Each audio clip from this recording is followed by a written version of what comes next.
Pemula atau bermula beternak lele, kita harus tahu 3 faktor. 1. Faktor bibit. 2. Faktor pakan. 3. Faktor pasar. Nah ini sangat krusial ya, sangat berhubungan ini.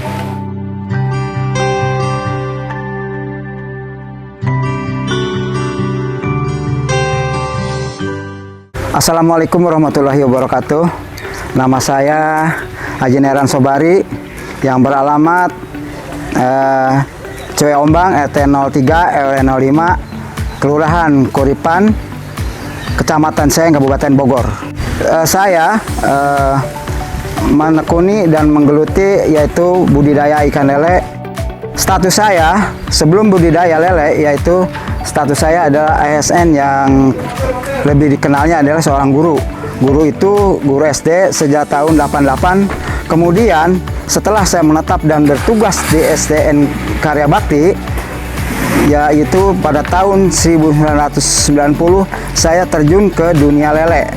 Itu merintis dari nol hingga sekarang. Dari mulai katakanlah ribuan lah, belum mencapai puluhan ribu. Belajar dan belajar terus. Alhamdulillah sampai sekarang. Sampai kalau dikatakan tonase saya yaitu penjualan bisa mencapai 5 ton sehari. Budidaya lele saya merintis dari tahun 1990 hingga sekarang.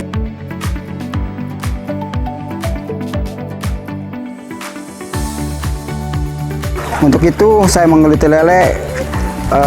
Di samping lele itu lebih mudah perawatannya dan juga penjualannya, karena pemakai lele itu begitu banyak diminati oleh lapisan masyarakat, baik lapisan atas maupun lapisan bawah. Budidaya lele yang saya rasakan dari nol sampai sekarang bukan malah sedikit, malah banyak. Kenapa? Pemakainya pun lebih banyak, karena manusia yang matinya sedikit, yang lahirnya banyak, maka kepadatan penduduk makin banyak, maka kebutuhan makin banyak. Alhamdulillah di sini saya dampaknya kalau saya lihat ya, saya bilang ya positif begini. Di sini saya menyerap tenaga kerja menghidupi orang banyak ya, terutama warga sekitar atau tetangga sekitar yang kita pekerjakan untuk bekerja di saya, yaitu untuk kerjasama tenaganya, yaitu baik itu karyawan yang kemudian tetangga yang berdekatan, itu saya berikan lahan empang untuk kerjasama yang disebut mitra atau kemitraan. Nah itu untuk menambah hasil beliau. Selain dari dia dapat gaji dari harian atau mingguan, beliau pun kami berikan lahan atau empang untuk ikut serta budidaya lele yang untungnya nanti akan dibagi 2 begitu. Suka duka di dalam budidaya lele memang banyak. Satu contoh di dalam lele kan namanya orang usaha dan dagang, katakanlah perdagangan dan peternakan, ada pasang surutnya ya. Ada di kala untung, ada di kala rugi. Nah ini kita yang sebut bermasalah. Nah, pada tahun 2015 sampai 2016 itu saya pengalaman terpuruk bagi saya, yaitu mengalami kerugian kurang lebih hampir 1 miliar. 1 miliar itu karena apa? Karena pasar belum punya, ikan banyak, BS tidak laku dijual, maka ikan banyak mati, maka merenggut kematian dan mengakibatkan kerugian yang terlalu besar. Itu yang saya rasakan, yang saya alami di dalam pemeliharaan budidaya lele, yaitu penyakit yang kita alami. Pertama bibit ya. Bibit itu penyakitnya di kala musim hujan ini rentan kematian tinggi. Kenapa? Dia perubahan cuaca ya. Perubahan cuaca. Karena apa? karena dari bibit itu datangkan dari jauh, nggak capek. Kemudian di sini air pun belum sesuai, belum adaptasi, ini merenggut penyakit dan kematian. Itu di bibit ya. Kemudian di daging, menjelang panen ya, menjelang panen itu yang sangat derita oleh petani. Karena apa? Udah makan biaya banyak, udah makan banyak, hingga kerugian itu yang melanda kepada petani tersebut. Kenapa? Penyakitnya apa? Satu, seperti ini ya. Contoh, salah satu contoh. Nah, ini adalah penyakit yang selalu dialami dan diderita oleh petani. Penyakitnya yaitu kuning. Nah, penyakit kuning ini adalah agak susah diobatinya. Kenapa? Ini harus ada treatment tersendiri, yaitu air yang harus diganti, pengobatan, pakan juga harus kita hentikan. Pergantian air tadi ya, udah, pakannya kita puasakan supaya dia pulih kembali. Karena apa? Karena faktornya adalah air, ya. Faktornya air, airnya itu sangat keruh dan menjadi amoniak tinggi, kurang oksigen, maka terjadilah seperti ini. Maka banyaklah kematian-kematian seperti ini. Memang selalu saya, kalaupun ada masalah baik itu di bibit, baik itu di pedaging, ada masalah ikan sakit, saya selalu koordinasi dengan pabrik. Ada teknik sih, yaitu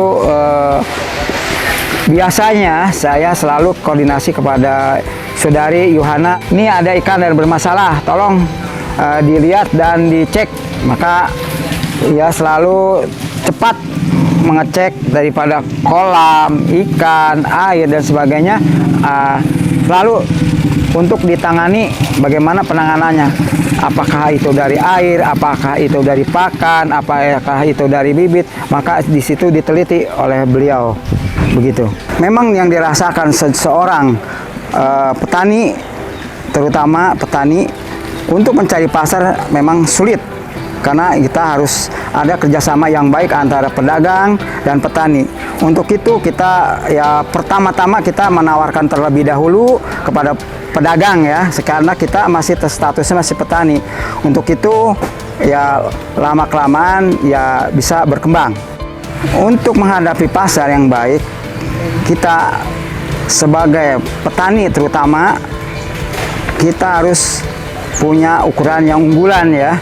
Sesuai dengan ukuran pasar, sesuai dengan minat pembeli, kita harus layani. Untuk apa? Untuk meraih pasar. Kalaupun kita sembarangan memberikan kepada konsumen, kita akan kesulitan untuk penjualan. Masalah harga kita kalau di saat ini lele nggak begitu rentang ya. Masalahnya harga itu masih, katakanlah sekarang masih stabil, kita masih aman-aman saja. Alhamdulillah patokan harga lele masih standar ya, karena kita punya paguyuban petani lele di Parung ini.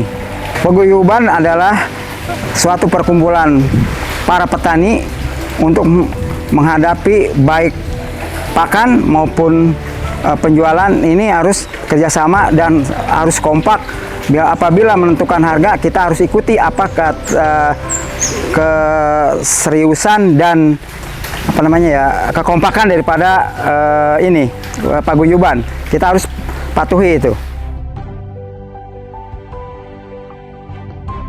Lele yang diminati pasar, terutama kita memang harus ukuran ya. Ada ukuran yang pada umumnya pasar itu adalah 6 sampai 10. Tapi pasar masing-masing ada yang khusus ya, yang khusus, yang gede ya, sortilannya sortilan 6, 7, 8 itu yang khusus. Kalau pasar kita pakai 6, 7, 8 sampai 10 itu ukuran pasar. Lain lagi dengan pecel lele. Kalau pecel lele memang khusus ukuran tertentu, apalagi resto. Resto itu harus ukuran tertentu.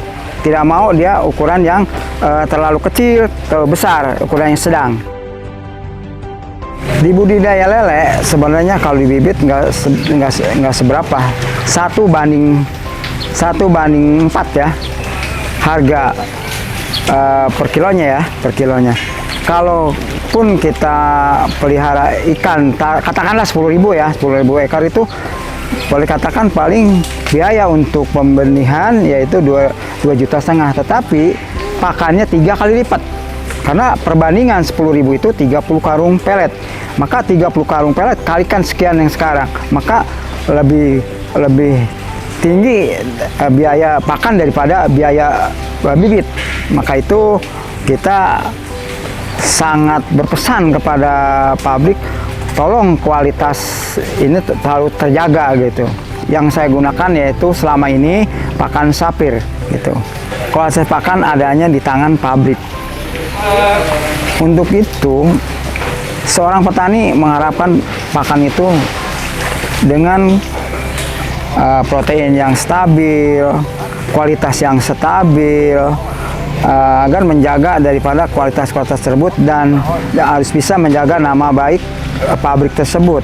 Karena saya ini adalah seorang pionir yang di daerah Parung yang selalu memakai atau menggunakan pakan The House atau dengan kata lain Sapir.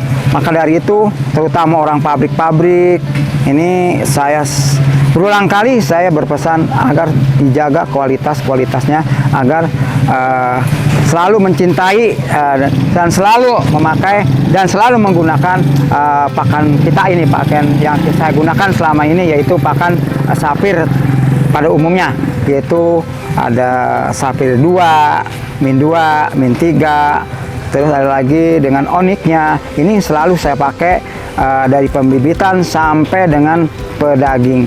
Ini selalu saya pakai dari pembibitan sampai dengan pedaging. Untuk itu saya berpesan, tidak bosan-bosan saya berminta kepada orang pabrik agar kualitas itu tetap terjaga, agar mengudara dan eksis di daerah Parung ini, The House. Pada umumnya petani saya 2 kali sehari, pagi dan sore, yaitu pagi kurang lebih jam 7 sampai jam 8, sore jam 3 sampai jam 4 itu dia menabur. Itu adalah petani atau dengan kata lain mitra saya. Tapi saya punya trik-trik tersendiri yang saya alami, yang saya rasakan, itu hasilnya sangat memuaskan bagi saya. Yaitu saya pemberian pakan untuk 1 hari itu 3 kali. Nah, ini di samping dari pertumbuhan ikan, kedua kerataan ikan, dan ketiga waktu yang agak singkat. Saya pemberian pakan 3 kali, pagi jam 6, sore jam setengah 4 atau jam 4, malam jam 9 malam. Maka yang saya rasakan hasilnya ya sangat memuaskan. Untuk itu, selain dari hasil memuaskan dan juga kerataan di tingkat daging agak bagus. Kemudian waktu pun singkat, biasa 60 hari atau 70 hari bisa dipanen 50 hari. Ciri ikan yang sehat itu pertumbuhannya kita lihat lebih cepat dibanding dengan yang lain, itu ciri yang sehat. Kedua, agresif. Artinya kalau dia sudah lapar, dia selalu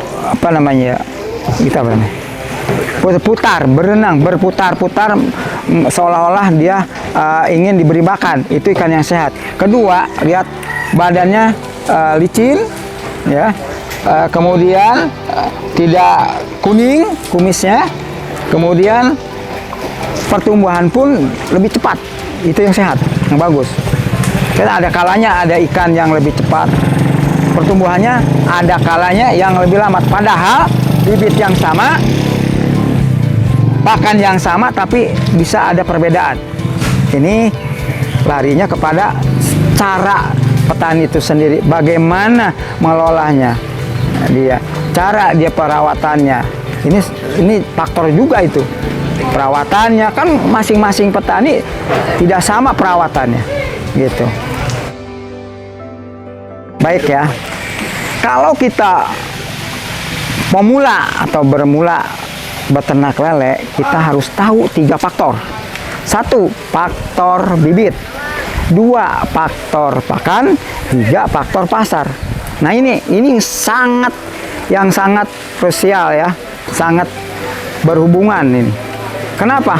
Kita bisa beli bibit, kalau tidak bisa pasar akan juntai. Begitu pula kita pakan pun harus pilih-pilih. Jangan sembarangan pakan banyak yang murah tapi kualitasnya tidak bagus. Kemudian bibit. Lah bibit juga kita harus yang pilih-pilih gitu. Nah ini makanya 3 faktor ini harus saling berhubungan. Pakan, bibit, dan penjualan. Kalaupun kita banyak ikan, banyak uang, banyak gitu, kalau tidak ada penjualan, ikan mau jual kemana? Itu kan, itu kendala kan? Maka harus 3 dulu itu.